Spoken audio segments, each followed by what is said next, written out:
Hi hello ನಮಸ್ಕಾರ. ಹೇಗಿದ್ದೀರಾ ಎಲ್ಲರೂ ಚೆನ್ನಾಗಿದ್ದೀರಂತ ಭಾವಿಸ್ತಾ ಇದ್ದೀನಿ.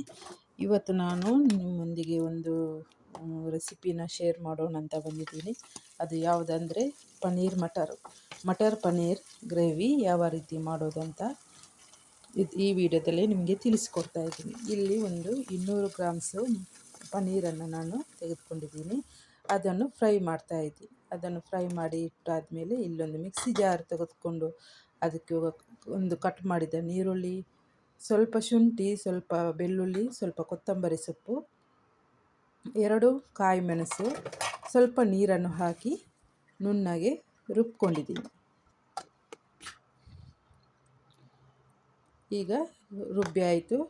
ಈಗ ಅದೇ ಮಿಕ್ಸಿಗೆ 2 ಟೊಮೆಟೊನ ಕೂಡ ಕಟ್ ಮಾಡಿ ಅದನ್ನು ಪೇಸ್ಟ್ ಮಾಡ್ತಾಯಿದ್ದೀನಿ. ಇದು ಕೂಡ ರೆಡಿ ಆಯಿತು. ಇಲ್ಲಿ ಒಂದು ಬಾಣಲೆಯನ್ನು ಇಟ್ಕೊಂಡು ಅದಕ್ಕೆ ಸ್ವಲ್ಪ ತೆಂಗಿನ ಎಣ್ಣೆನ ಹಾಕ್ಕೊಂಡು ಸ್ವಲ್ಪನೇ ಎಣ್ಣೆನ ಹಾಕ್ತಾಯಿದ್ದೀನಿ. ಅದಕ್ಕೆ ಒಂದು ಬೇ ಲೀವ್ನ ಹಾಕ್ಕೊಂಡು ಚಕ್ಕೆ, ಲವಂಗ, ಏಲಕ್ಕಿ, ಸ್ಪೈಸಸ್ ಮತ್ತು ಜೀರಿಗೆನ ಹಾಕ್ಕೊಂಡು ಹುರಿತಾ ಇದ್ದೀನಿ. ಜೀರಿಗೆ ಮತ್ತು ಸ್ಪೈಸಸ್ ಎಲ್ಲ ಹುರಿದಾದ್ಮೇಲೆ ಇದಕ್ಕೆ ಗ್ರೈಂಡ್ ಮಾಡಿದ ಗ್ರೀನ್ ಮಸಾಲ ಪೇಸ್ಟನ್ನು ಕೂಡ ಹಾಕಿ ಫ್ರೈ ಮಾಡ್ತಾಯಿದ್ದೀನಿ. ಚೆನ್ನಾಗಿ ಇದರಲ್ಲಿ ಹಸಿ ವಾಸನೆ ಹೋಗೋ ತನಕ ಫ್ರೈ ಮಾಡ್ಕೋಬೇಕು. ಈಗ ಫ್ರೈ ಆಗಿದೆ. ಇದಕ್ಕೆ ಹಸಿ ಬಟಾಣಿನ ಕೂಡ ಆ್ಯಡ್ ಮಾಡ್ತಾಯಿದ್ದೀನಿ. ಹಸಿ ಬಟಾಣಿ ಆದರೆ ಇದರಲ್ಲೇ ಬೇಯುತ್ತೆ. ಮತ್ತು ಈ ಥರ ಬಟಾಣಿ ಇದ್ದರೆ ರಾತ್ರಿ ನೆನೆ ಹಾಕಿ ಸ್ವಲ್ಪ ಬೇಯಿಸ್ಕೊಂಡು ಹಾಕಬೇಕು, ಇಲ್ಲಾಂದರೆ ಬೇಯಲ್ಲ ಬೇಗ. ಇದಕ್ಕೆ ಸ್ವಲ್ಪ ಅರಿಶಿನ ಹುಡಿನ ಕೂಡ ಹಾಕ್ತಾಯಿದ್ದೀನಿ, ಸ್ವಲ್ಪ ಕೊತ್ತಂಬರಿ ಪುಡಿನ ಕೂಡ ಹಾಕ್ತಾಯಿದ್ದೀನಿ, ಸ್ವಲ್ಪ ಖಾರದ ಪುಡಿನ ಕೂಡ ಹಾಕ್ತಾಯಿದ್ದೀನಿ, ಸ್ವಲ್ಪ ಗರಂ ಮಸಾಲೆ ಪೌಡ್ರ್ ಕೂಡ ಹಾಕ್ತಾಯಿದ್ದೀನಿ, ಸ್ವಲ್ಪ ಜೀರಿಗೆ ಪೌಡ್ರ್ ಕೂಡ ಹಾಕ್ತಾಯಿದ್ದೀನಿ. ಎಲ್ಲನೂ ಹಾಕ್ಕೊಂಡು ಮಿಕ್ಸ್ ಮಾಡಿಕೊಂಡು ಚೆನ್ನಾಗಿ ಫ್ರೈ ಮಾಡಬೇಕು.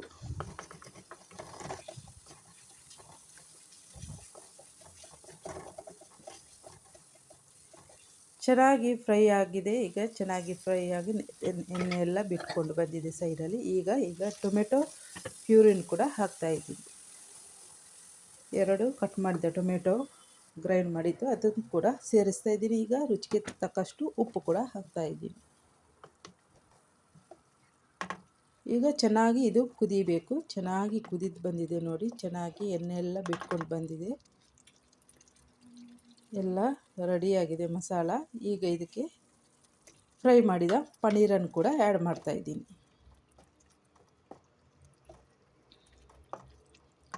ಚೆನ್ನಾಗಿ ಆ್ಯಡ್ ಮಾಡಿ ಆಯಿತು. ಪನ್ನೀರ್ ಚೆನ್ನಾಗಿ ಬಂದಿದೆ ನೋಡಿ. ಚೆನ್ನಾಗಿ ಕುಕ್ ಆಗಿದೆ. ಚೆನ್ನಾಗಿ ಮಟರ್ ಪನ್ನೀರ್ ರೆಡಿಯಾಗಿದೆ.